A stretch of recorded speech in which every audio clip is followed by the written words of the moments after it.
जव्हार तालुक्यात परंपरागत शेतीतून बाहेर पडून शाश्वत उपजीविकेकडे वाटचाल करण्यासाठी दीपक फाउंडेशन आणि JM फायनान्शियल फाउंडेशन यांच्या वतीने विशेष शेतकरी अभ्यास सहलीचे आयोजन करण्यात आले होते। या सहलीमध्ये जव्हार तालुक्यातील आमले, सूर्यमाळ, वाशीद, गोमघर आणि सायदे जोगलवाडी येथील 30 शेतकरी आणि 8 स्वयंसहायता समूहातील महिलांनी उत्साहाने सहभाग घेतला। शेतकऱ्यांनी हिरवे, ब्राह्मणगाव, करोळी आणि ओसरविरा येथील प्रगतशील शेतकऱ्यांच्या शेतांना भेट देऊन मोगरा रोपवाटिका विकास, रोप व्यवस्थापन आणि सेंद्रिय शेतीची माहिती घेतली।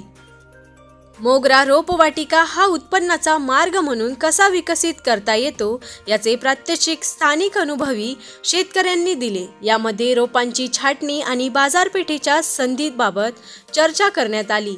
स्वयंसहायता गटातील महिलांसाठी निरगुडी तेल उत्पादन प्रक्रिया आणि विक्रीबाबत माहिती देण्यात आली। त्यामुळे शाश्वत रोजगाराच्या संधी उपलब्ध होऊ शकतात।